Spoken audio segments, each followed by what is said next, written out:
now. This is the Medical Medium Cooking Show. I'm excited about this one. This is round two. Round two. I'm excited. I got some water heating up right now because we're going to be making some sweet potato pasta. How cool is that? I'll give you a little bit information on this, how incredible this is, because it's a healthy food. What I love about emergency food shortage staples is you can do healthy foods. How about that? It's not like you got a whole bunch of donuts and stuff like that and everything else. You actually have, hey guys, it's good to see you guys. I'm excited about this. Wait till you see. I'm going to make a bunch of different recipes, okay? But I'm making my scrambled egg recipe in this episode, if all goes right. So I'm excited. So right now, I got some water that's heating up, so it's just about there. So I'm going to get it to a boil. Then I'm going to drop some spaghetti in there, and we're doing sweet potato spaghetti. How cool is that? Grain-free. How awesome. There it is right there. I love this stuff because guess what? It'll sit there forever in your pantry, you guys. Forever in your pantry, okay? And it's there as a backup. Power goes out. Something happens. Maybe a solar flare. Whatever it is. Maybe a hurricane. Maybe a storm. Maybe a blizzard. Maybe a snowstorm. Maybe you got the flu. Maybe you can't get out that week to get something. And you can just go right into your pantry and be like, whoa, look what I got in here.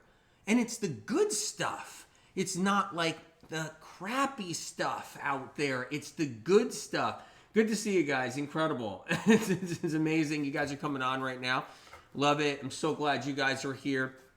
Because this is one of those things where with me, people ask, what do you do, AW, if something happens? I'm like, what? And I scratch my head and I'm like, what? Well, I got a pantry of a bunch of things in there. And I can show you what's in there. I can show you that I got all kinds of stuff. I'm going to make millet in a little while. I'm going to make some nori rolls, which is really exciting right there. So I'm going to make some nori rolls, right? I'm going to make some sweet potato pasta, which is really cool. I'm glad you guys are coming on. This is an exciting time because I'm going to make my scrambled eggs today, if all goes great. So this is going to be fun. Good to see you guys coming on here. But I got a lot of things here and a lot of stuff to talk about. So I'm excited about you coming on. Now, so I want to show you the millet I'm going to make too. So here's the millet I'm going to make, right? And what I love about millet, it's the best grain out of all the grains, okay? It's my favorite grain out of all of them right here. So that's the millet right here, the Eden millet, okay? And you'll see the link right there. And what I love about millet is it's gluten-free. That's one reason. But it's the most nutrition. It's packed, really packed with nutrition, right?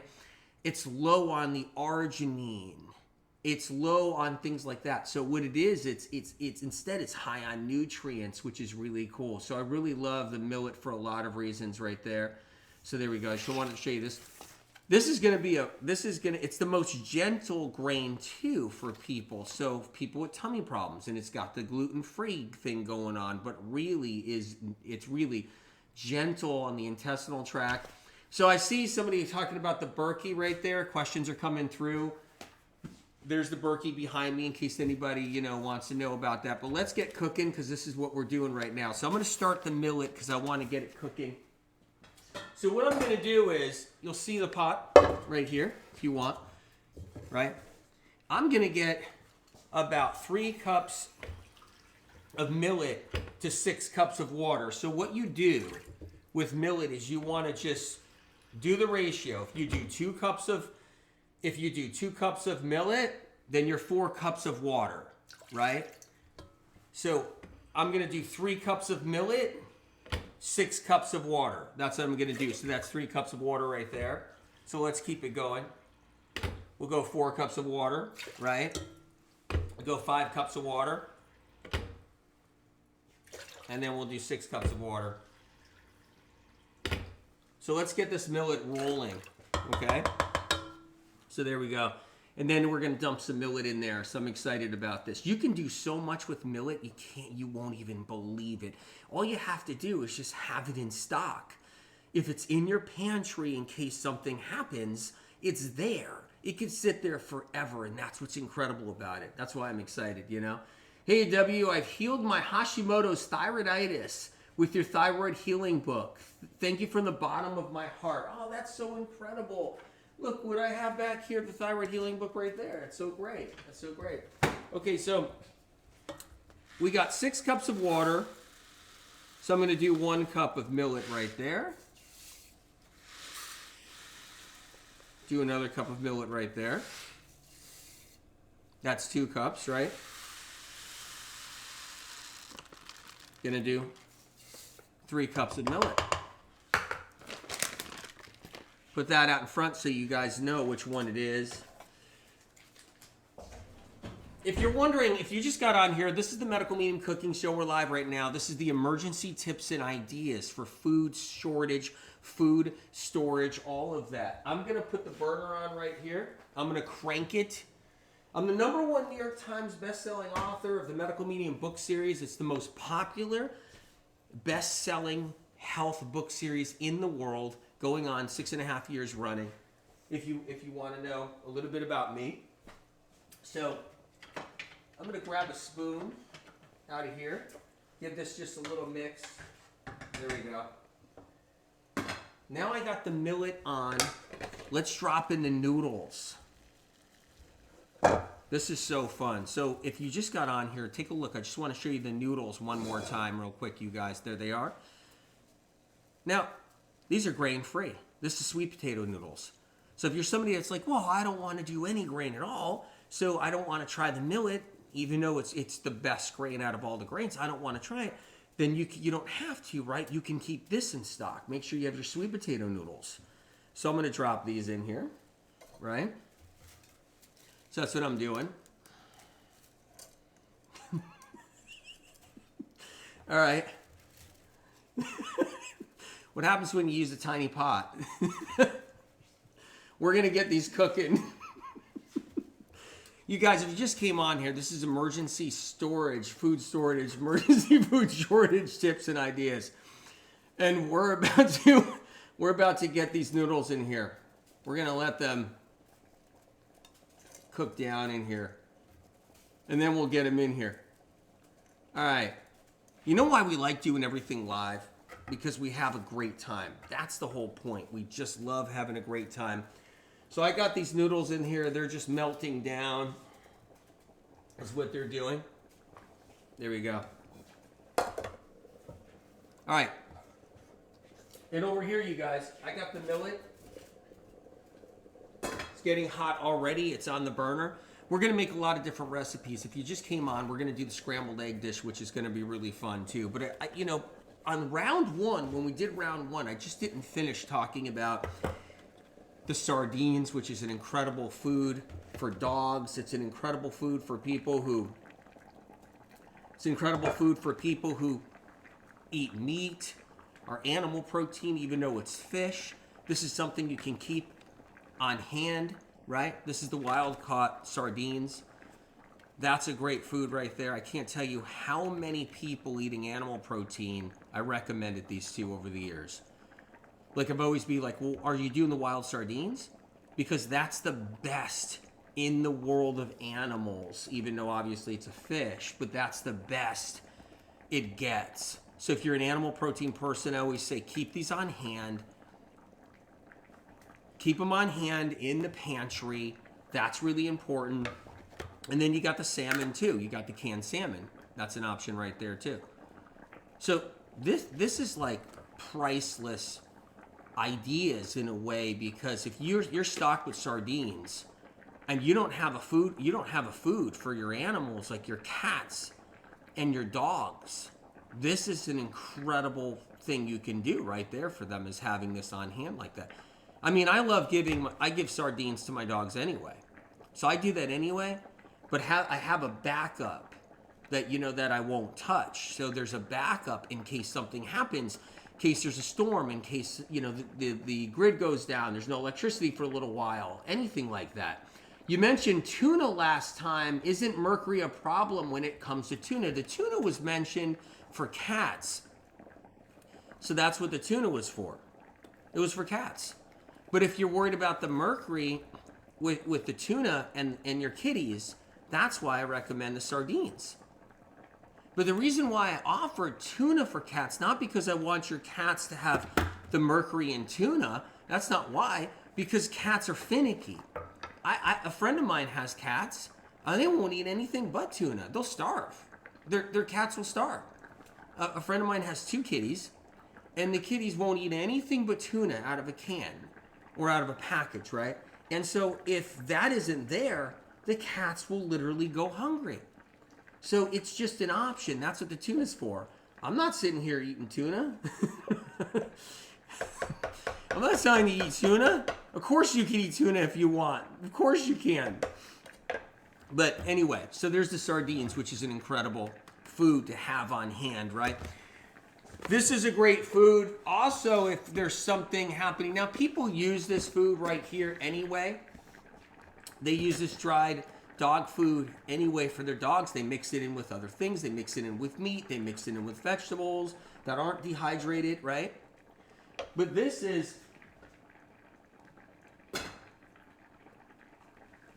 a great idea to keep in stock, right? Inside the house right there. Okay? So it just, when the pets are there and all of a sudden things go wrong and all hell breaks loose and something happens for a little while, you want to make sure you have options for your pets. And there's a cat formula too. So what I do is I keep this on hand. You guys, everything you see right here stays in my pantry. Everything you see right here, this isn't just for the show, just so you know. This isn't like, well, let me see here. What else can I get for the show here? What else can I use? It's all in my pantry. If something isn't linked in the video, just look at the storefront. Check out the storefront and you'll find it there. So if you can't find it right there linked with the video, you'll see it in the medical medium storefront right there. But I wasn't like, well, let me find something else to show these guys to keep this interesting. I didn't have to do that. All I had to do was go into my pantry over here and be like, let me grab this off the shelf right here. Okay, what else? Oh yeah, let me get the canned salmon off the shelf too. I don't even have to go to the store because guess what, you guys? I had all this. I got the frozen wild blueberries. I had all that. All of this. So that's the whole thing. So this is going to be fun today. We're going to have a good time. All right, so these noodles are just about done. Just taking a look at them right here. These are the sweet potato noodles if you guys just got here. All right. We're going to strain these noodles.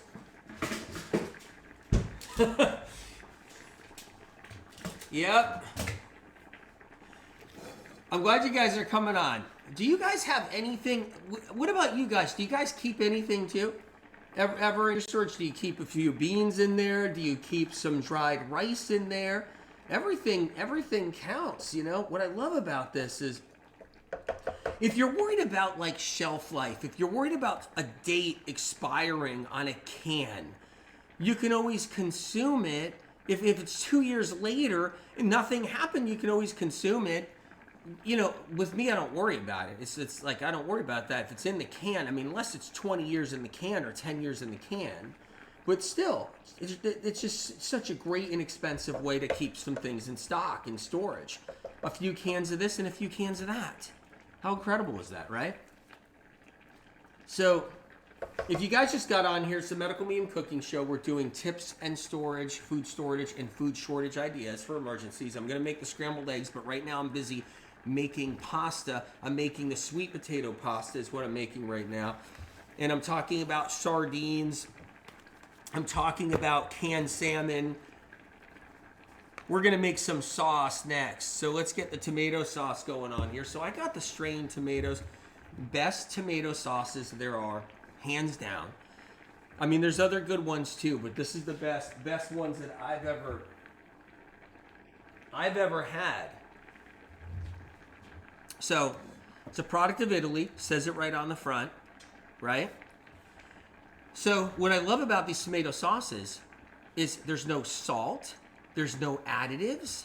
You can determine how much salt you want to use, because what happens is with these different sauces out there, they'll shove a whole bunch of oil in there. There isn't a gallon of oil inside the sauce.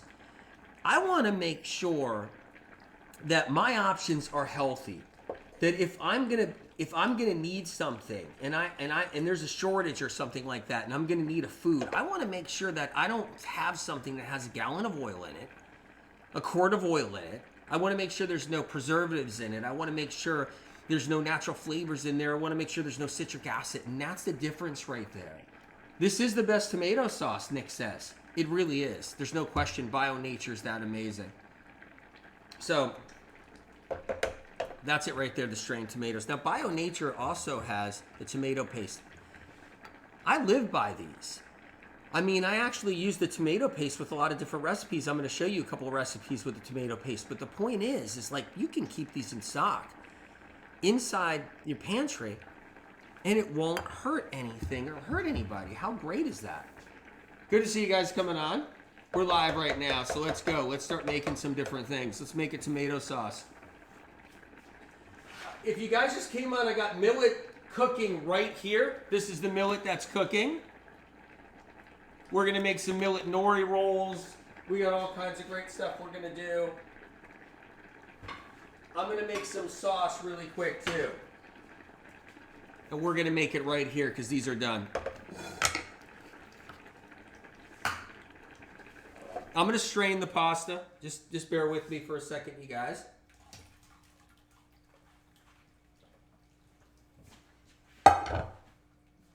And I'm going to use this pan for the sauce because I want you to be able to see it easily.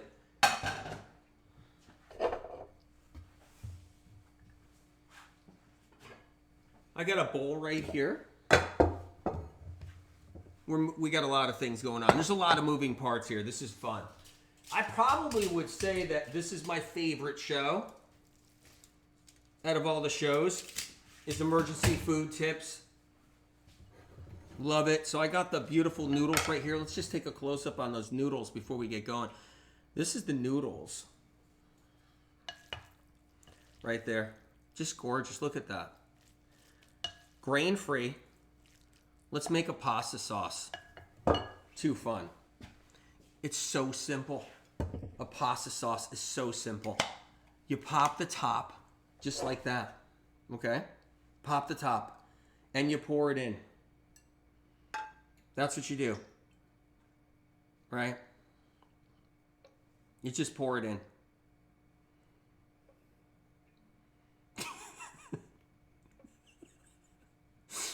I'm just waiting for a disaster any second.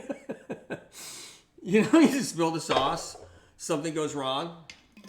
See, unlike other cooking shows, this one's live and it's not edited every 10 seconds where something happens. What can we add to this pasta sauce that would be amazing? If you want, you can be the controller of your salt, okay?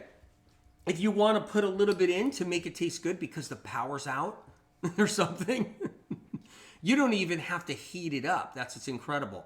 That's another thing too. But look, if there's a blizzard out there, you can't get to the store, you can add a little bit of salt. So you could say, you know what, I'll put a little salt on there. That's going to be fun today, right? You can do a little black pepper.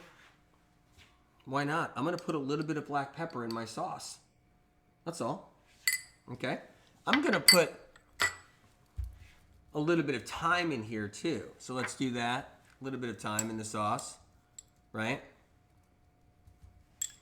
You don't want to overdo the thyme, and a little bit of oregano.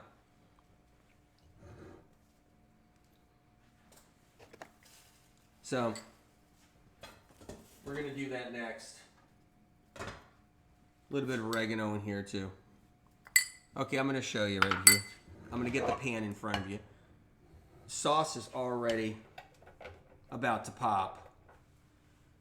So I got the oregano in here, I got the thyme in here, I got a little bit of pepper in here. You can make it a hot sauce. You can put some chili pepper flakes if you want to. You can make this baby hot. You don't have to. But let's do some garlic powder. How about that? A little bit of garlic powder in there. That's what I'd like to do. You definitely want that.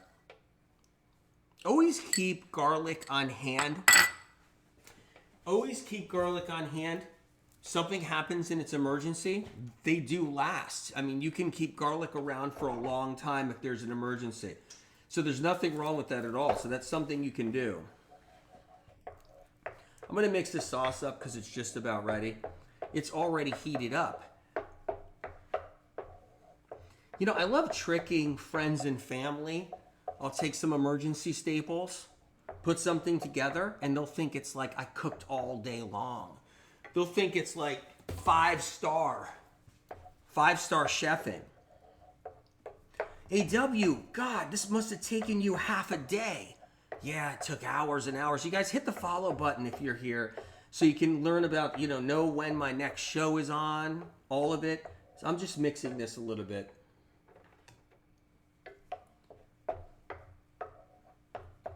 I mean, if I had a whole bunch of guests here, okay, and I made the sweet potato pasta and this sauce, and it was one of the meals, right?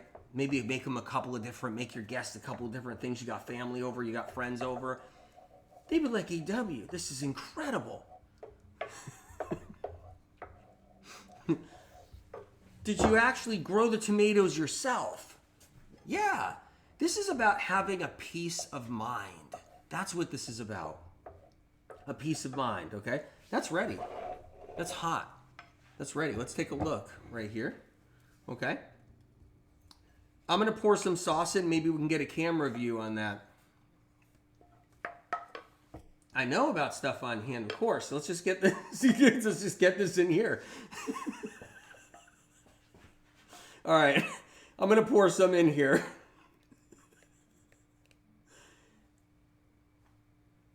Laughing a little too much today.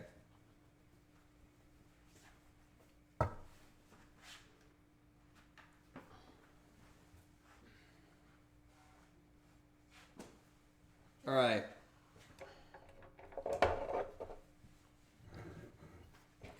So that's our pasta right there. That's the pasta and the spaghetti. These are the sweet potato noodles. You got it in the sauce right here. You can serve it in a little bowl. That's fine. I'll show you what it looks like in a small bowl real quick. I think that would be great.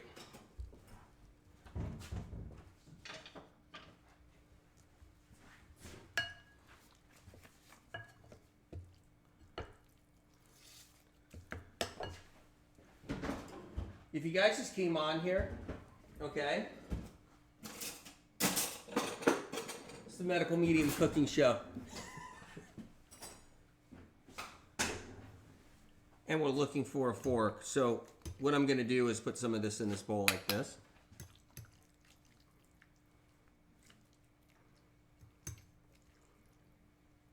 There we go. Get a close-up on that.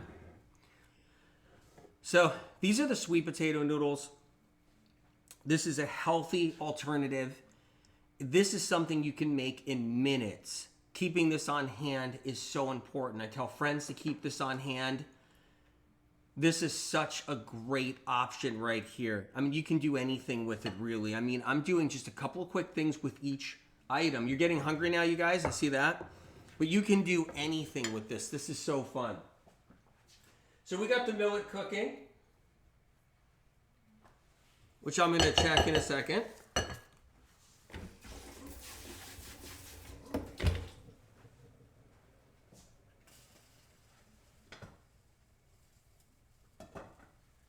All right, millet needs just a little bit more time.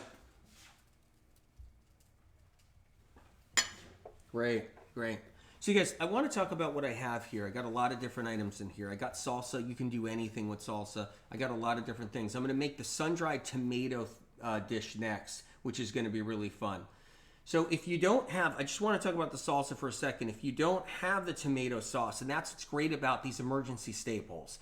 You think you have the tomato sauce, or you didn't get it or order it or didn't have an option, you literally can take salsa. So maybe you have a salsa on hand, right? And then you use salsa with your noodles. That's such an easy way out as well, too. It's such a great, awesome option.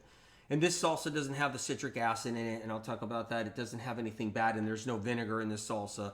So that's an option, too. So if you're somebody that likes salsa, but you don't like tomato sauce, you have an option.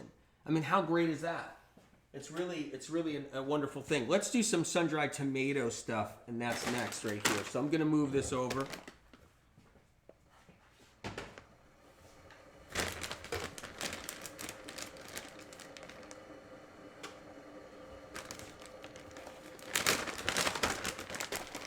So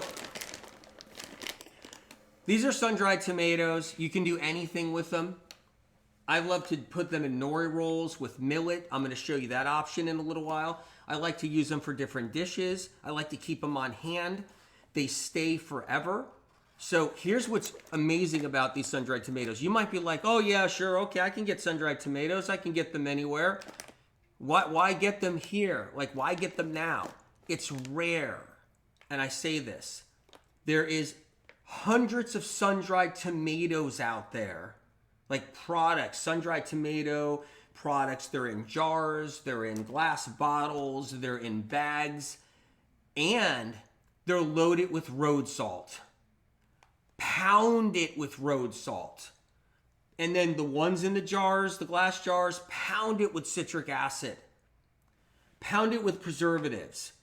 It's almost impossible to find a sun-dried tomato that's clean. It's almost impossible. And that's what I love about this right here. When you find something like this,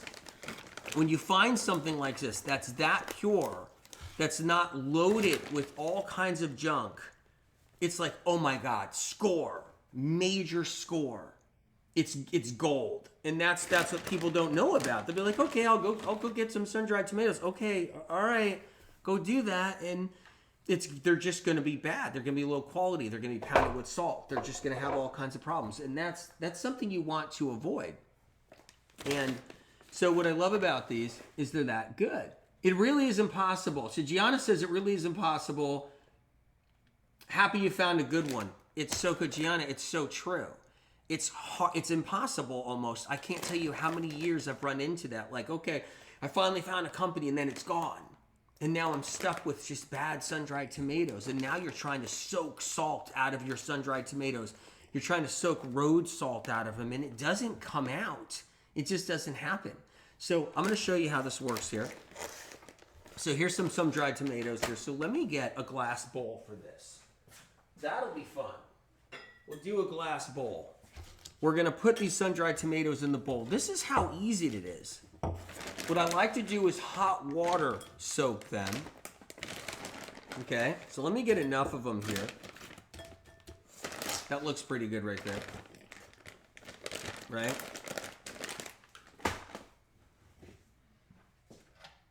Got some hot water in the tea kettle. I'm just going to soak them. Just like that. Make sure it's over their heads. Make sure it's over their heads. That's important. I'm stressing that point a couple of times because I've seen people soak their sun-dried tomatoes, okay, where it's the sun-dried tomatoes are all sticking up. They're all sticking up over, and there's not enough water in the bowl, and that's where the mistake happens. You got some soft ones on the bottom. You got some hard ones on top. It's inconsistent. It's not great. It's not ideal. So this is the best way to do it. All right. So we're soaking these right now, and they don't take long. They're in hot water. You can soak them in regular water that's not hot. You can soak them in plain old room temperature water. Takes a little longer. That's all. We're doing a quick soaking. And when you put that hot water in there, you get that quick soaking going on. And then we're gonna make these taste really good once we clean that water out. And the millet's almost done, which is exciting, right? So Dina says, when does an emergency hit? When can an emergency hit? Wintertime, right? Summertime, tornadoes knock out power lines, knock out roadways, trees go down in the streets, right? People can't get to the store for a day. Anything can happen. Blizzards, snowstorms, anything. That's the whole point. Yeah, and sure, there could be earthquakes. Sure, we could have something like that. There could be tornadoes, like I talked about before. We could have anything going on, right? But you can have also a solar flare. Anything could happen where something gets knocked out for a while or it's just a food shortage, temporary food shortage for some reason. Anything can happen, right? So, but the point is this is about playing it safe. Especially if you have family and, I got a friend, they don't really have any family. They don't have kids. And if a friend's like, well, I'm all right. I just need a can of tuna. I'll put a can of tuna in here. I'm like, you can do the sardines, you can do the salmon, but I'll just have a can of tuna in there and I'm fine. It doesn't matter. But honestly, regardless, I think it's important to have a backup. It really is. I'd say about 4 more minutes on the millet. We're getting there. Playing it safe, playing it wise, right? I agree. So these are almost done. Just give them another minute. That's what we'll do.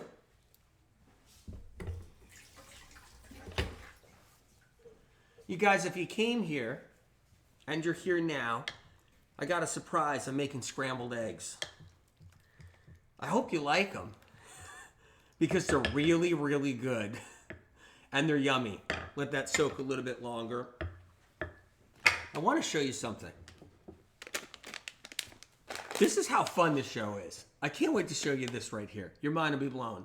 You guys might know about these anyway. Okay? For how long should we prepare for? Look, I like preparing for a month for me. That's what I like. I like 4 weeks. That's what I love. And for some reason, if some kind of thing happens, a disaster, some kind of natural disaster, anything happens, you can take that month's worth of food and you can ration it. It's like, okay, I'll eat 1 bag of chestnuts today. I'll have some sweet potato pasta. I'll have something else. What I'm saying is that you kind of can ration it and you can stretch it out for months if there's a crisis, right? But I would say have a week's worth, right? That's an option too. Have a week's worth. It's like you got a little bit of this, you got a little bit of that, you got a little bit of this, and that's what you have. So I want to show you something with these chestnuts. These chestnuts are so amazing. Okay? I love chestnuts. It's an incredible, healthy food.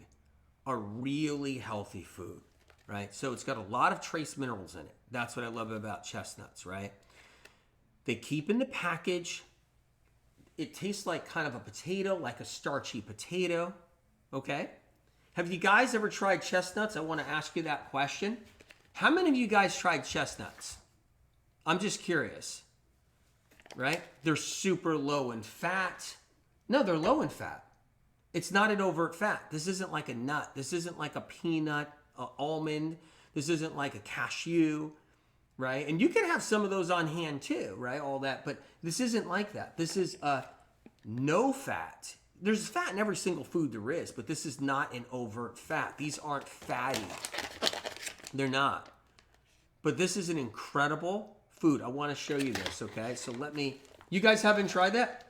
Amazon customer says I love them, right? You bought these before? Okay, incredible. Not me? You haven't tried it? Okay, so you guys haven't tried. A lot of you guys haven't tried chestnuts. Mind-blowing food to keep on hand. It really is. So let's open this up. Let's open this package up. Okay, I'm gonna dump some out. Gorgeous chestnuts. Incredible, really incredible. Look at that. Look how amazing these are. So I just want to show you. I'm going to open one up, okay? I just opened one up right there. There's no pit in there. And all you guys are going to be gone. And you guys are going to be gone real fast. So I'm just giving you kind of like a little bit of a disclaimer right there, a little bit of a warning sign, okay?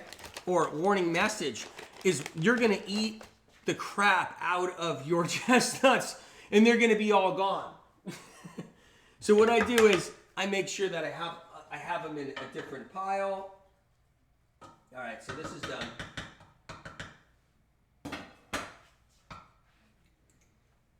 Seriously, they're going to be gone. And you know, a lot of people, they'll just, here's the problem with like the emergency staples. A lot of people get a hankering for something. They'll have the munchies or something. They'll have the munchies or whatever it is. And they'll be hungry. They'll want a snack or whatever it is that somebody has. And they'll just eat them all because they're that addictive. So what I recommend is keeping some in your emergency pile. You guys, we're on the Medical Medium Cooking Show. We're live right now. We're making some different recipes. Just showed you some chestnuts. These are just about ready. I'm letting them soak a little bit longer. So let me get the millet out. Time to get the millet out. So I'm going to move these over right here for just a moment. So not too many of you guys have tried the chestnuts. That's interesting. You will be mind blown. Hit the follow button if you can, if you came on here, because we're going to do a lot of fun shows. This is one of the many shows. I see some of you guys laughing. Okay. This is part 2 basically. This is round 2. We're doing some catch up. So let's do some catch up on part 1. Or you can actually watch part 1 and get the catch up. What? All right. Huh? So I'm putting the millet in here. So take a look. Just reading your comments. When I look over, I'm looking at all your comments, you guys. God, I love the millet. It's so good. This is, I mean, it's so comforting. So comforting.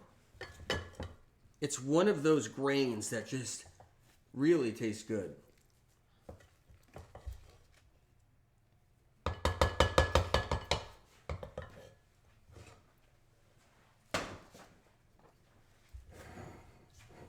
All right, let's talk about different options in here.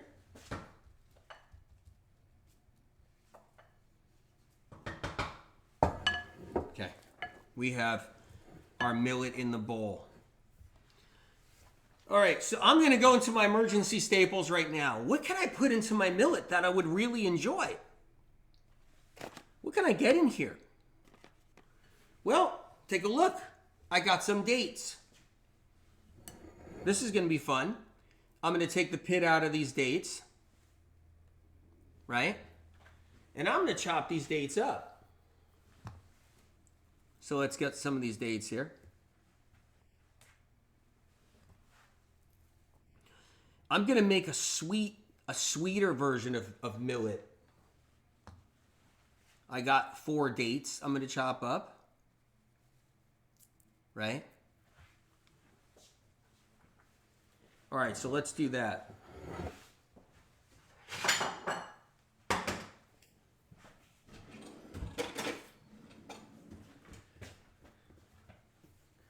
Look, I realize it. Some people, they'll say, well, everything's fine. There's no emergencies happening. What do I need anything for? And then some people are like, you know what? I had the flu and I could not get to the store. Everybody in the family had the flu. I'm chopping these dates up. We had a blizzard last year. No one can get to the store unless they want to risk getting, killed on the road, right? With all the ice and snow. Okay, so that's something right there. I went to the store. There was a hurricane on the way, and everybody cleared off the shelves, so I couldn't get what I needed. And then, boom, I got this emergency supply. It's a feeling of peace, right? You can't control everything in the world. You can't control the world. But you can control some things inside your world, your own world. You can control that. How about that? That's how I feel. I can't control everything out there. There's nothing, we don't have that ability. We don't have that ability, right? Put these dates in here. Now we're going to chop up some pears, some dried pears.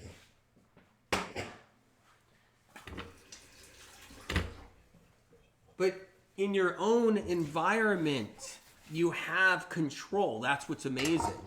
So take a look at these pears. So I love this company, all right? So that's the company right there. So that's the sun-dried tomatoes right here. That's the dried pears right there. People don't eat enough pears as it is. I like to keep dried pears, and pears aren't always an option to get. So I just like having them on hand. personally, just for even not just emergencies. I like dried pears for other reasons, in case I want to have a little bit. Like, you know, if things are going crazy, I'm really busy. So let's take a look at these up close. These are just really amazing. Just showing you guys. I'm going to chop up some dried pears. That's going in the millet. No additives, no garbage, no junk, but they're high quality. No sulfur, sulfites. No sulfites, right? So I love these dried pears, and I'm going to cut them up a little bit, okay? Now I'm cutting them up in smaller pieces, kind of shredding them.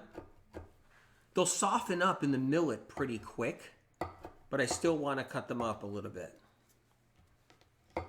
That millet's piping hot, right? So we're chopping up some dried pears if you guys just came on.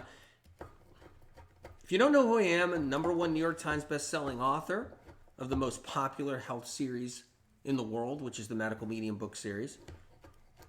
It's popular because people have life-changing results. People who are really sick, like really sick, just not the not so sick, but people who have lost almost everything. They was just sick too long and very ill. And the Medical Medium book series is known for saving a lot of lives. See, when it's different out there when you're not so sick, but the book series has helped people who are really ill. So that's what I'm known for. Follow this show. This is the Medical Medium cooking show. So I just diced up a bunch of pear. And I'm going to put this in here. Amazing.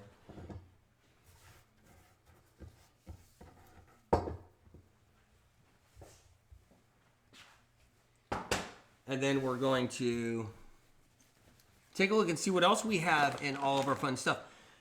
Maple syrup. I'm a big maple syrup person. Here's a maple syrup right here, which is my favorite right now. There's 2 maple syrups that are my favorite, and this one right here I think is overriding all the maple syrups now. By far. The Crown is mind-blowing. This is the vanilla, which is so incredible. I'm going to pour some in. Let's get that in here. I do a lot of maple syrup. You might only do a teaspoon. It's something that keeps forever. You can keep it in the fridge. You can keep it wherever you want. Right? And then I'm mixing up. This is a sweet millet dish.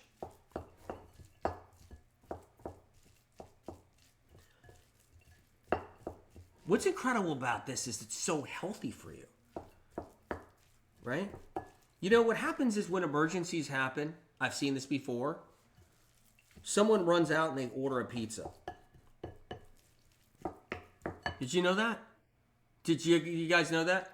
Like something's going on, like there's nothing in the house to eat. Everything's happening. Maybe somebody's getting married. Maybe something else is happening. Maybe whatever it is. Maybe the kids are graduating high school. Whatever it is that's going on, next thing you know, everybody's ordering pizzas right away because no one has anything. No one, so no one eats healthy for like 3 straight days. It's just Chinese food and pizza and just whatever, right? Okay, so I just wanted to get that worked in there good. Aha, the maple syrup party. Hey, all the time. So this is a comfort food, which is great. This is a comfort food that's better for you. That's the whole point. All right, so we have that millet dish right there. Let's make another millet dish too. So that's a sweet millet dish right there. Here's another great option I'm about to make, which is really exciting. So what I'm going to do is get some more millet. Here we are. Got some more millet now. Here we go.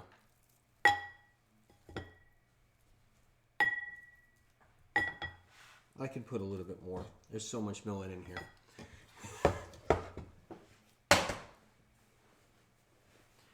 So here's one that's really quick and easy.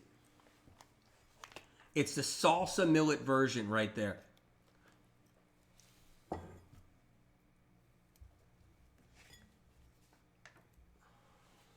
Okay, and I'll show you what I'm going to do with it, all right? Let's open this up. So this salsa is extra special. Now, salsas are not all the same. Keep that in mind. Salsas have vinegar, bad vinegars in it, right? We all know that apple cider vinegar is the best vinegar if there is a vinegar, but that's still not a great thing. You don't want to be vinegared out, right? So the point is that this is one without vinegar, and you can't find one without vinegar. This is one without citric acid. That's rare. Finding a salsa without citric acid or any kind of preservative, other kind of preservative, is nearly impossible. Finding a salsa vinegar-free, because what if you don't want that vinegar flavor in your dish? That's another thing all on its own right there. What if you don't want that flavor in your dish, right? Because that happens all the time. So what we're going to do is put this in the millet, and then I'm going to show you something else which is really great.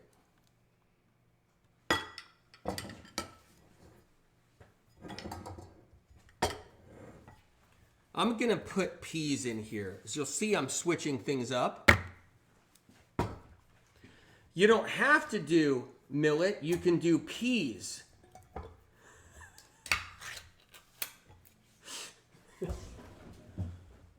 We have some peas right here. I want to show you this close up too. So let's get a camera on here and let's just get down to it. So these are the canned peas in water. That's an emergency food. Okay, so I'm going to show you two options. It's going to be peas with millet and then salsa with millet. And then you can do salsa and peas with millet together. So that's an option all on its own in case you're not a salsa fan.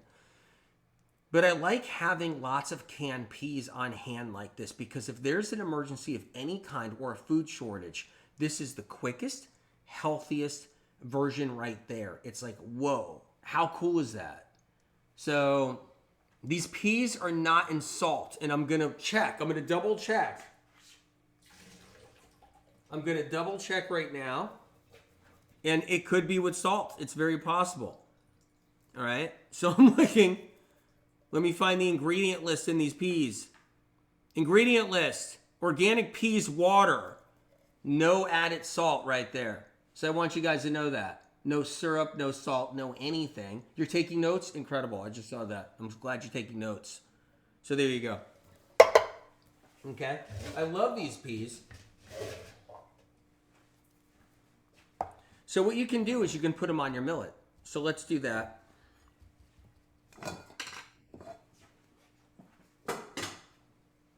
Let's pop some on the millet. How easy is that? It's ridiculous. That's how easy it is.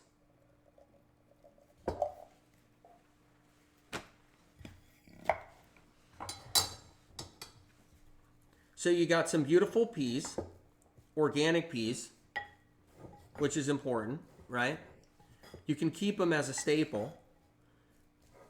And you put them in your millet dish, and you have this option. You can spice this up any way you want. You can be your own chef and spice this up any way you actually want to. I have all these spices in front of me. I can put anything on here, which is incredible. I can put a little bit of black pepper on here, just like this, which is great. If I wanted my own salt on here, because I wanted to control my salt, right?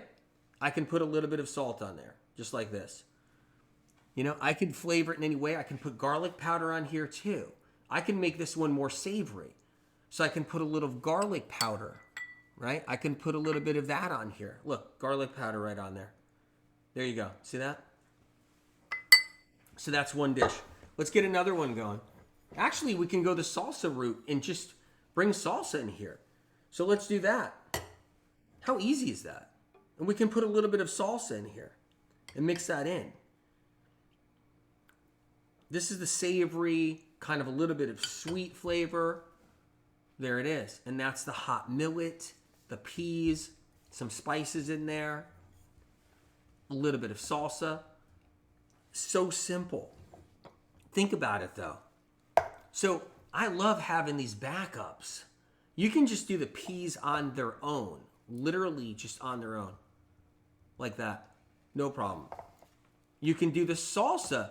I'm going to tell you right now, there's times in my life I got nothing going on, no food, can't get to the store, I'm too busy, got too much going on, working, got no one help me to get something here or something, and next thing you know it, I open up a can of salsa. I have a tablespoon of salsa and I'm moving on. And I'm moving on and I'm working again and doing my thing or running around. Like I've had to do that in my life. So it's really a great thing. So there we go. Just want to show you the two options. We did a sweet millet dish right here. Let's take a look at that. All right, there's the sweet one. That's with the pears. That's with the dates. That's with the maple syrup. All with the emergency food staples that I have. And then we got the savory. A little bit more on the salty, savory kind of edge. You got the salsa on there. You got the peas. All right. Let's go with some nori rolls, you guys. We're going to be doing scrambled eggs in a little while. I have to regroup and organize, but we're going to make it happen in here. We got so much moving parts, so many moving parts. We're going to do the scrambled eggs pretty soon. Hang in there for that. How many of you guys have tried millet? That's the question I wanted to ask you. Because every time I talk to somebody, they don't even know what it is. They just don't know what millet is. They're like, oatmeal? I'm like, no, I said millet. And they're like, oatmeal? No, millet. It's millet. And so it's such a great grain. You haven't tried it? Not me yet. So you guys actually haven't tried it. You've tried it, right? Incredible. You guys love it? And there's so many people that haven't tried it. So many people. So let me get this down here. Move these chestnuts over. These chestnuts are so good. You can chop them up. You can throw them in anything. Let's make some nori rolls next. I'm going to move the salsa over too.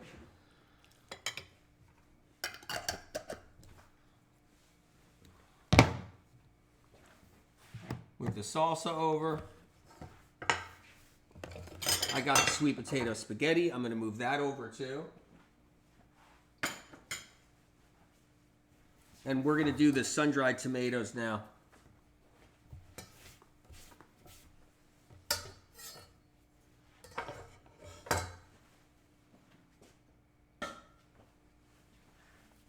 All right, you guys. It's time for some fun. What you want to do is drain the water out of the sun-dried tomatoes. These are ready. They're soft. Okay? You can soak them until they're really, really soft. I don't like to soak them until they're so soft that they've just like become really squishy. But a lot of people like that. They like when they're like that, when they're squishy soft. I like them when they got a little bit of firmness, some texture to it. So I like a little bit of texture with mine. Like this one right here, it's not chewy, but it's got some texture to it. Okay? And so that's the difference right there. They're not completely so soft they've fallen apart. Now I like to drain the water out because that's what you do. So I'm going to drain the water out. I'm just using my hand really quick, kind of holding it. Now, I want to show you a technique right here. I'm going to squeeze water out of them a little bit. So you can take them and press, and you can squeeze the water out of them a little bit. I don't want them too wet unless you want really, really wet, but I don't. I'm squeezing the water out of them. You see that? I just got some water squeezed out. Okay. Now you can make these taste any way you want. Do you want a Mexican flavor? You can do a Mexican flavor. Do you want, an Italian flavor? You can do an Italian flavor, right? Okay? Do you want that flavor? Any kind of do you like the Indian food flavor? You can go with a lot of spice. You can go with anything you want. Turmeric, anything you desire. That's what's incredible about food. And that's what you can do. Okay, so it's all about your spices. But you got these beautiful tomatoes and you can do a lot. Right? So I'm going to add thyme. I'm going to go with a little bit of thyme on this. There we go. Might do a little bit more. So that's what I'm adding. Okay. I'm going to do a little garlic powder. So I'm going to do a little garlic powder here. Incredible. Incredible. I'm going to do some oregano. Can you guys see? We get a little bit of a good focus there. A little bit of oregano in here. Oregano is really strong flavored, right? It could knock your socks off if you put too much in there, and someone might not like that oregano. It's got a little bit of a bitter edge to it. So you might not be somebody that likes that, but I like oregano, so. Okay. I'm going to mix that up.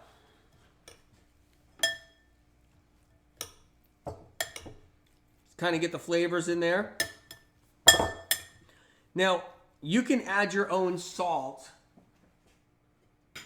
You can actually add your own salt if you want. That's what's great about it, because sun-dried tomatoes, like I said, always come salted. It's rare you find them when they're not. Let's get the pears out. Showing you guys the pears. So there's the sun-dried tomatoes, and there's no salt added. That's the key. That's the rarity. But you can put a little if you want, but you control it, because you wouldn't believe how much salt. Even the package, when they say this is how much sodium you have in your sun-dried tomato, I don't trust it, because that's how much they pound into that. Right? Let's get some nori sheets out. I'm going to open this up right here. Look at that. Everybody's always asking me, what do you use? And they never have time during the Medical Medium Lives to say, oh, it's this nori sheet or it's that. And that's what's incredible about Amazon Live cooking show here, the Medical Medium cooking show. I can show you. Now, I like to take, here's a tip right here. I take that out. That's all. I'll show you. This is the inside of the package. I always take the moisture controller container thing packet, the moisture packet out. I do. I like when my sheets get a little bit of air to them so they don't crinkle up. So I store it without the moisture pack. I take that moisture pack out of mine. I don't know what you guys do, but that's what I do. All right. And then here's your nori sheet. Just took one out. Let's start making something.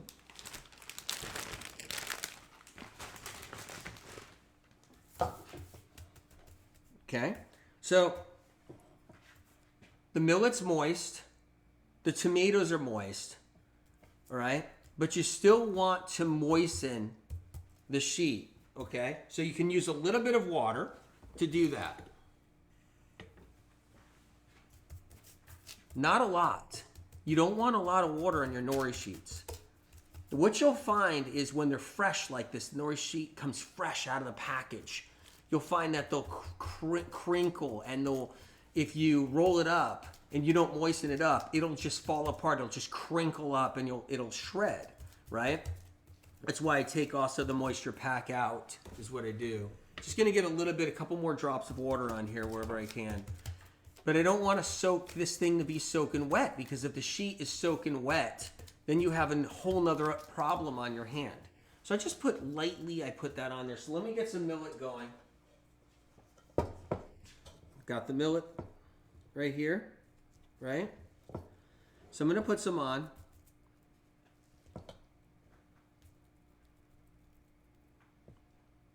This is going to be probably a big one if I put too much millet on. So I got to be careful, right? So we got the millet in here. This is still piping hot. It's steamy and piping hot, okay? I'm using my hands. You can use a spoon if you want.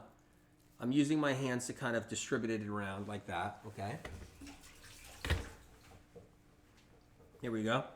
And now I'm going to add these right here. These sun-dried tomatoes. You know what's crazy? Think about this. This was in my pantry. If you guys came over, I would make you for this. I would make this for you.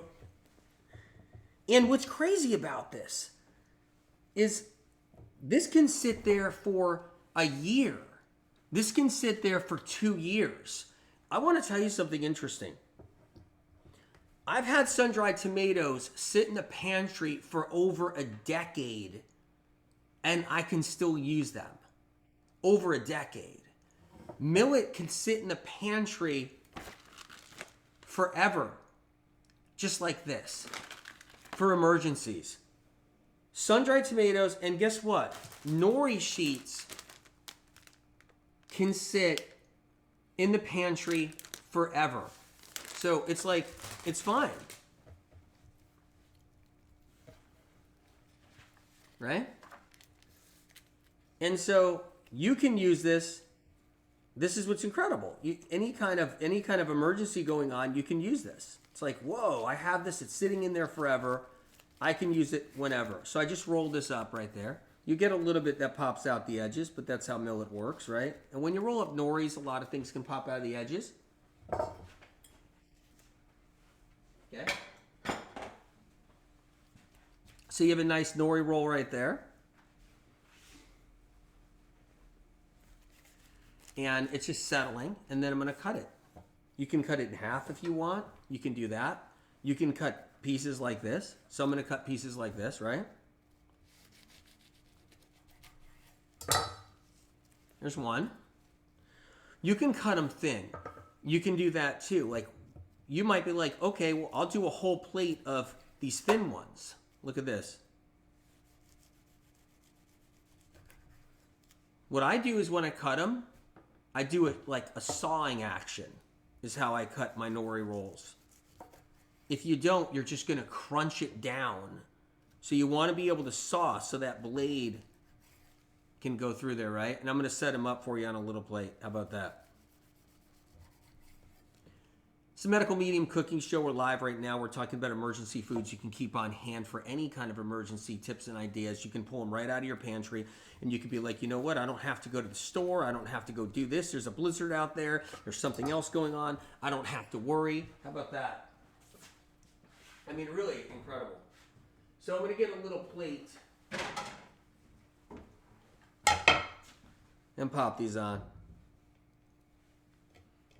Let's do something neat here. So I'm going to put these two in the center, right?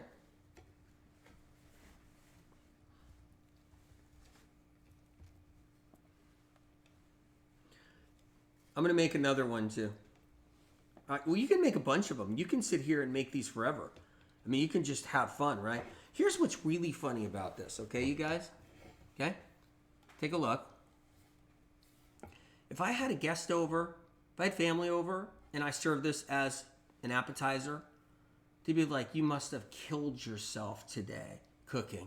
Like, I just put some millet I had in there for 10 years, and 10 years? What do you mean 10 years? Yeah, I had some millet. I had some tomatoes, sun-dried tomatoes I had in there for years. I decided to put something together for you. I had some nori sheets, and people be like, what are you talking about? This is like a little delicacy, and you made it like what? In a little bit, just in a little time?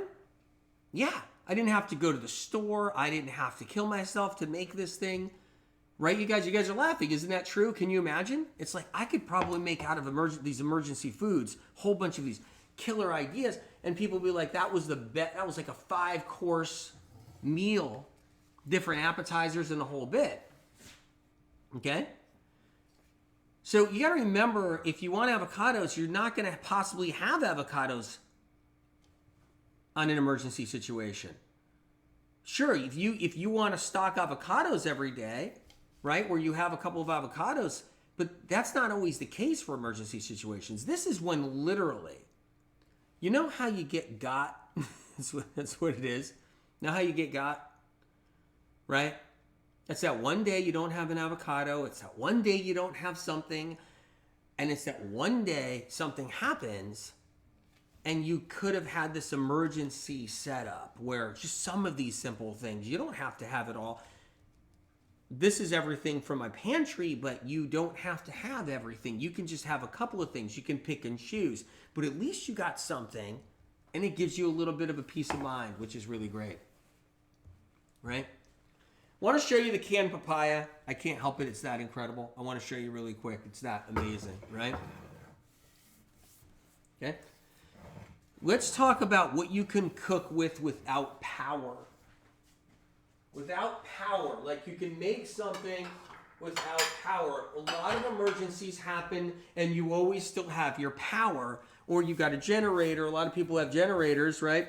But a lot of emergencies happen where you still have your power, but you can't get to the store. Happens all the time. So, but what if you don't have power? Canned papaya right there.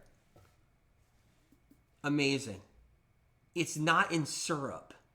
It's organic. And they used really good papaya because I know I'm a papaya expert. I like to call myself a papaya expert. Been eating them my whole life. I've grown papaya. So I really, I thought this papaya was going to be just yuck. But it was amazing. It was amazing. So this is, if anybody's really, really on a very strict healing diet, and they're eating papaya because, they have something going on where that's what they need to eat, right? Of course. You got it right here. And it's really special too. Let's pour some out. Okay. The juice is just pineapple juice and lime juice. Nothing added. It's an instant food. Right? Instant in the sense. You just open it up, you put it there, and it's amazing. Such a great, great food right there. Okay? I'm just going to try one. Why is it so good? And there's nothing in there. Amazing. So good, you guys. So that's the papaya right there. How many of you guys have, first of all, I wanted to ask you this. Have you ever had papaya in a can before? Have you ever had that option? How many of you guys had papaya in a can? I'm just curious. Because I don't know anybody that has papaya in a can like that. That's healthy. Like, who has papaya in a can, right? Never? I'm seeing you guys say never. Everybody's saying never. Nope. I mean, seriously, though. I'm seeing a lot of no's. Oh my God, I'm just seeing no one has had papaya in a can. That's what it looks like. Unless I'm missing that one person that said they had it, I'm seeing no one's had papaya in a can. And it's that incredible. I'm going to have one more because it's that amazing. Okay? So good. It's a treat. I feel like it's a treat. So many of you guys are saying never. You haven't had it, right? So anyway, but how many of you guys had applesauce before? That's a question. Did you guys ever have applesauce? Yeah, right? Probably. You guys had applesauce? How many of you guys eat applesauce now? So applesauce is another incredible staple to have in storage. It can stay in the jar forever. Pretty much forever. I mean, for years. You can have applesauce in the jar for years. Yeah, you guys have that applesauce. You have. And this it's immediate food. It's like you open up the jar of applesauce. You take a spoon. You can put maple syrup to it. How incredible is that? You literally can put maple syrup to your applesauce. There's no additives in this applesauce, so keep that in mind. There's no additives in the applesauce. You can put a little bit of maple syrup. I'm going to pour a little bit of maple syrup on this applesauce. Okay? Put a little bit on here. This is something that's so great for the kids, and it's an emergency food. So good. Emergency foods that they sell in case of emergency are so disastrously awful, epically disgusting. all kinds of junk in there, all kinds of preservatives, all kinds of dehydrated messes, and yet you pay all this money because someone convinces you to buy this certain company's emergency food supply, and it's junk and garbage. Just like, who came up with this? This is food, right? That's here, and it's food that you would actually like. That's 5-star maple syrup. That's not junk in some package somewhere. That's applesauce right there. It's pure. Yeah. How great is this? And then you could do other stuff like out of cans too. You can do rice and lentils out of a can, but you can do things with it. So I'm going to make a nori out of that. It's already cooked. I'll show you this right here. Here's an option right here. Sure, you don't have to eat out of cans every day. Yeah, this is an emergency situation we're talking about. That's what this is. So I'm going to open these up. Here's what we're going to do. This is a food you can eat without having to heat it. Right? That's what this is. Okay? So these are lentils and brown rice. These are green lentils and brown rice. So let me get this in a bowl. All right? We'll get these out. This is brown rice and green lentils right there. For an emergency situation, I keep these on hand. Is what I do. Right there. You can eat it as is. If anything goes wrong, you keep some of these on hand. How incredible is that? So I'm just giving you a little window into this, what you can do. You can do salsa in there. Okay? You can do salsa in here. You can put a little bit of salsa, which is incredible too. But what I'm going to do is you can make a nori sheet with this too. That, you know, that's the beauty of it. You can make a nori roll, not a nori sheet with this, a nori roll. You can put a nori sheet down, okay? You're dampening the nori sheet. How great is that? I'm just going to use a little bit of this papaya juice to dampen it. There you go. You can take those lentils and brown rice, pop that down in here, right?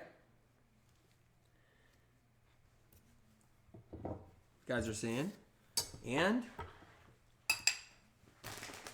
you can take some sun-dried tomatoes as well. Gonna make another nori roll real quick. Hey W, this is amazing. Think about it. You have guests over and you're like, you guys, I've made you this green lentil.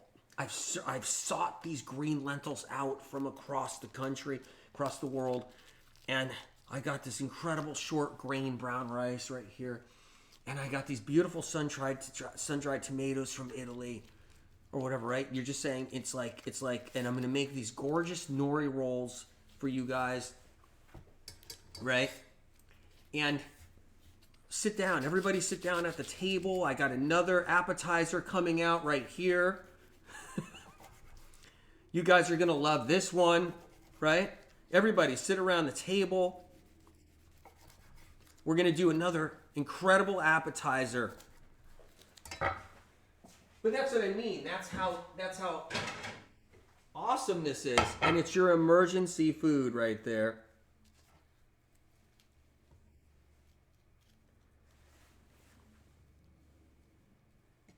Of course, that's just one. You can make a bunch of them. And there it is. Green lentil, brown rice, right? Out of the can. And you got them right there. That's what makes this really fun. We're going to talk about something else right now. If you guys just came on, we're about to make the scrambled eggs, but I just want to give you a couple more tips on some other different things. before we do that. So what you see is dried lentils. You can keep these on hand forever. Yes, you can cook them. These are red lentils. You can cook them. You can keep them on hand, okay? But we're going to talk about sprouting next. How many of you guys are sprouting at home? So you're growing sprouts. Because that's what I'm curious about right there. You can't sprout red lentils, but I want to show you the red lentils. They're not, you don't want to buy red lentils to try to sprout them. They don't sprout. Okay? You do sprout. So Diana says, I do sprout. Yeah, sprouts. We're going to do sprouts right now. I'm going to show you that really quick too. Eventually, we're going to do an Amazon Live sprout show with you know, like all about growing sprouts and stuff, but I'm going to give you a rundown on the sprouts. These are red lentils. They don't sprout. You cook those, right? These are the best sprouting lentils. Green lentils are the best sprouting lentils. Yes, you can also sprout other lentils too, but these are the best for sprouts. Now, what I love about lentils when you sprout them is they're so meaty. They got this texture. They got this consistency. They're so good and they're so nutritious when you actually sprout lentils. It's a whole nother level. Now, I have some sprouts that I grew, and it's not the lentil sprouts, but it's the alfalfa sprouts right here. So this is the sprouting trays I use. So you'll see them in the store right there. You'll see them linked into the video or in the store. But this is the sprouter kits I use. Now I see people do different sprouting kits. I tried them all. I don't like them.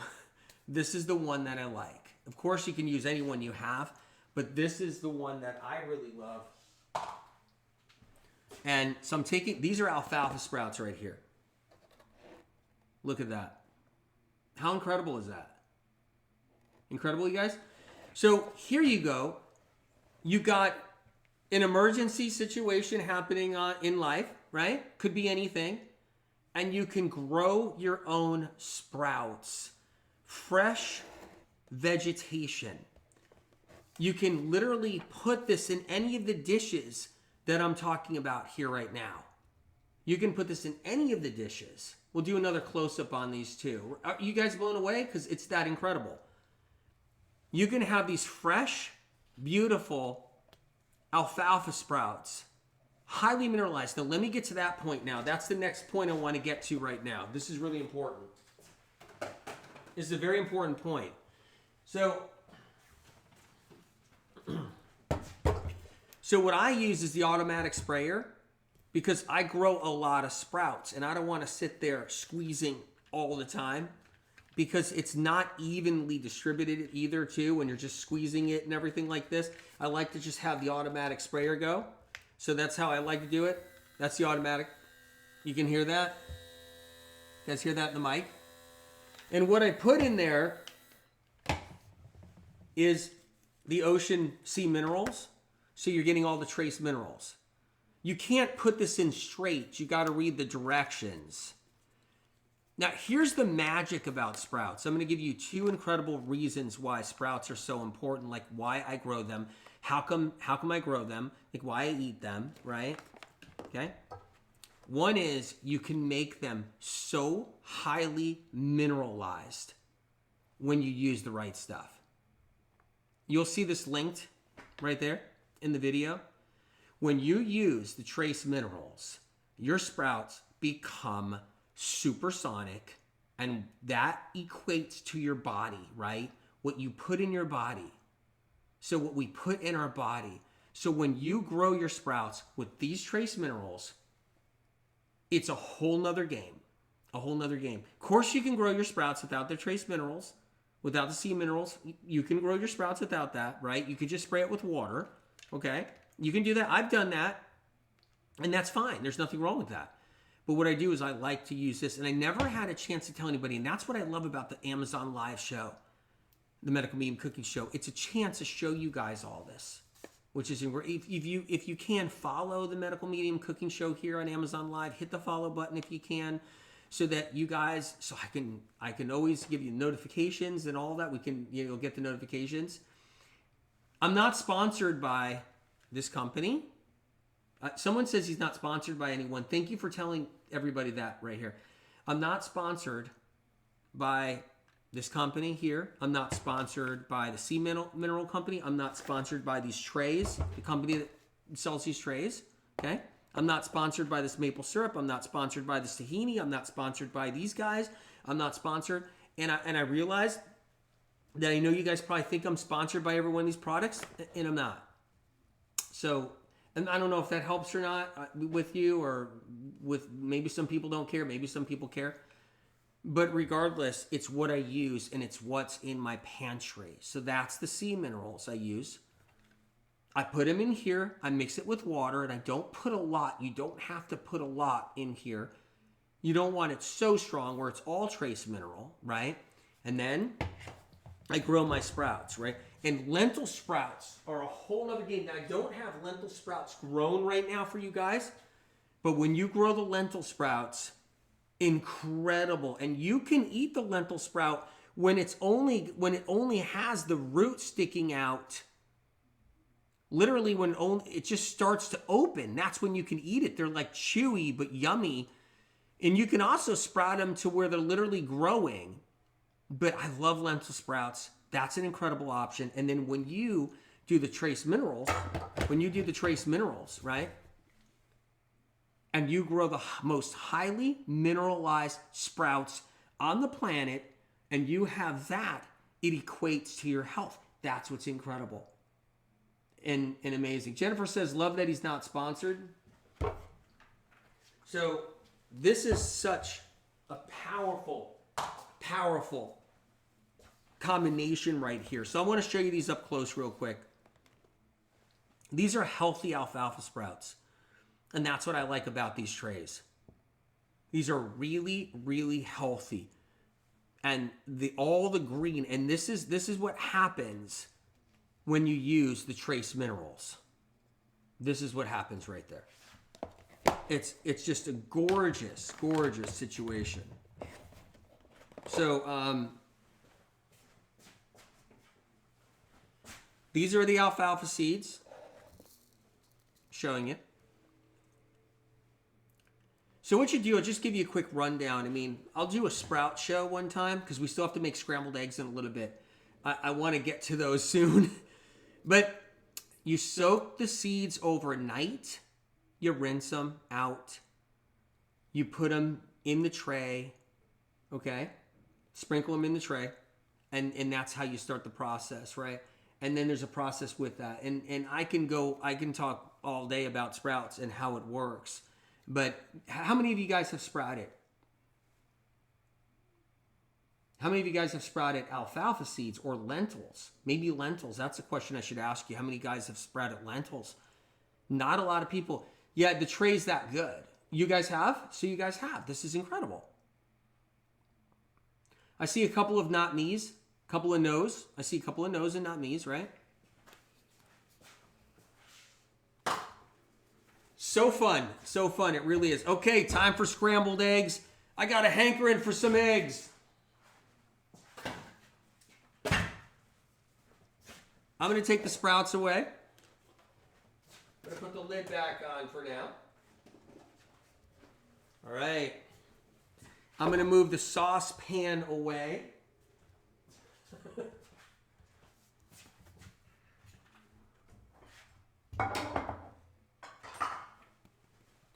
And I'm going to get a big pan here.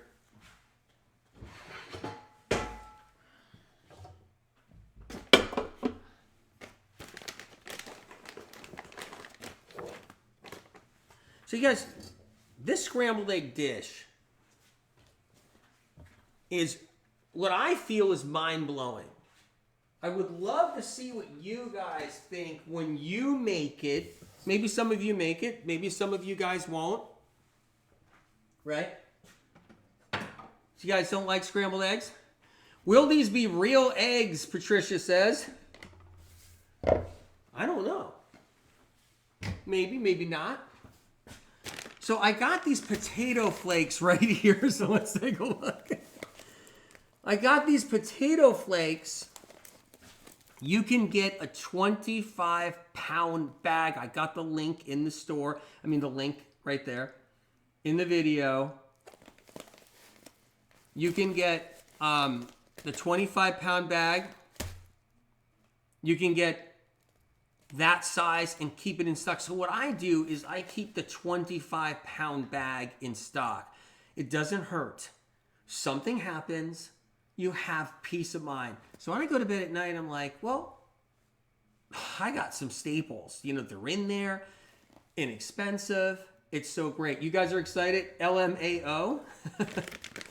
These are potato flakes, but wait till I show you how to make these scrambled eggs. And we're going to make these scrambled eggs taste like scrambled eggs. They look like scrambled eggs, but it's going to blow your mind. Okay, you guys? Yeah, so this potato flake has no oil in it. It has no oil in it. This is the potato flake that I use right here. So I'm not making mashed potatoes. I'm making scrambled eggs. And this is going to be fun, fun, fun. I'm excited.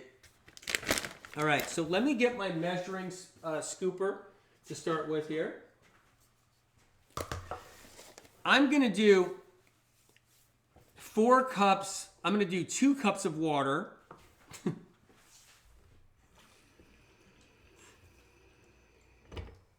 2 cups of water here, okay? I'm going to put it in the pan.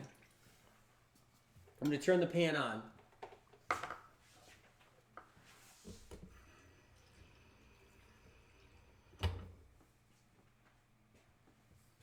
So I got my 2 cups of water in the pan right there.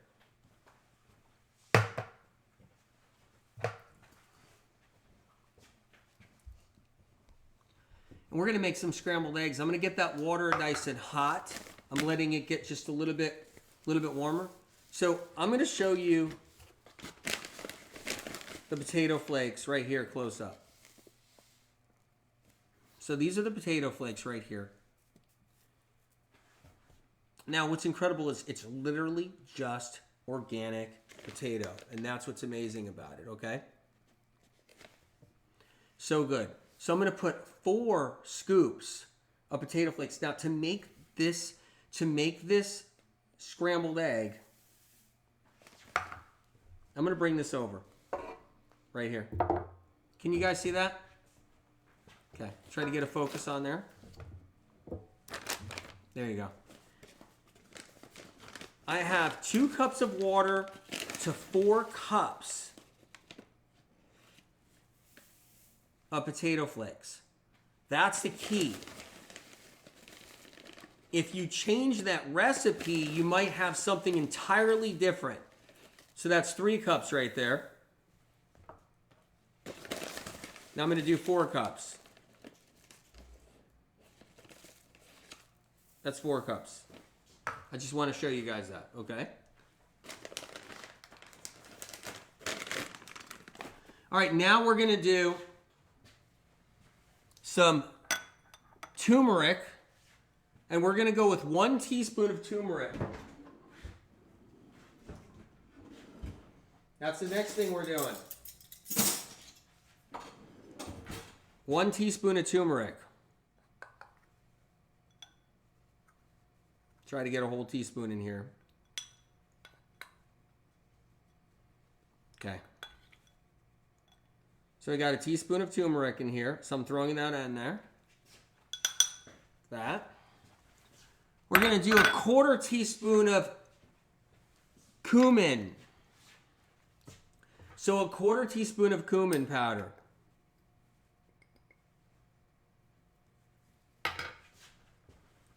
We're going to do a 1/2 teaspoon of garlic powder next. So a 1/2 teaspoon of garlic powder. Got that in there. Now we're doing 1 teaspoon of sea salt.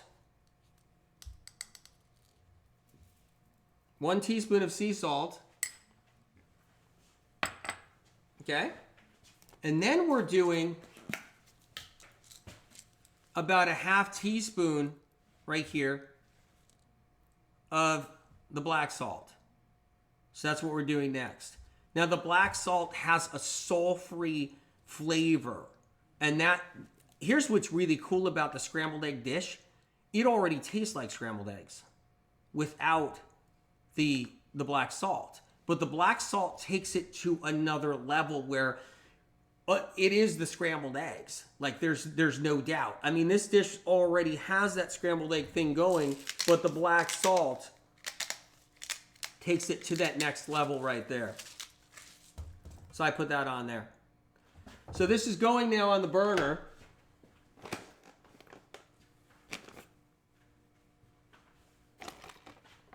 Okay. And we're going to heat this up. Here's the key right here. You want to fold. I'm going to get this back up. Ready? There we are. The potatoes.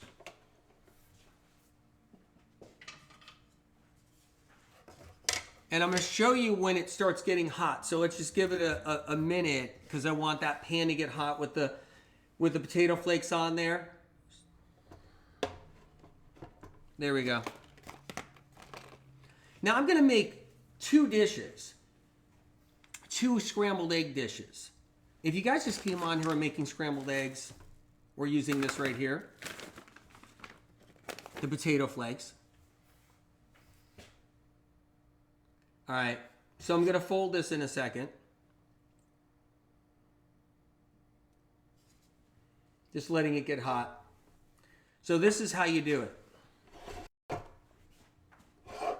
You guys, we're going to probably have a tech problem, but I'm double checking, hopefully not. We're going to fold this over like this.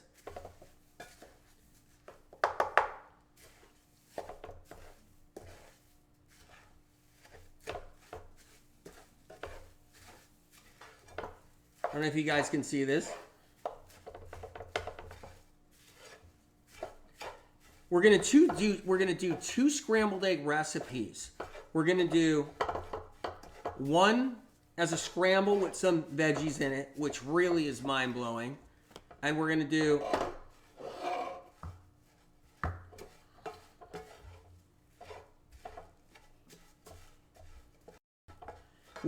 a round 3 too, the emergency food show. You guys want to know, let you know, we're gonna do a round 3 of the emergency food show. We have a tech problem, and I love you guys greatly. This has been incredible.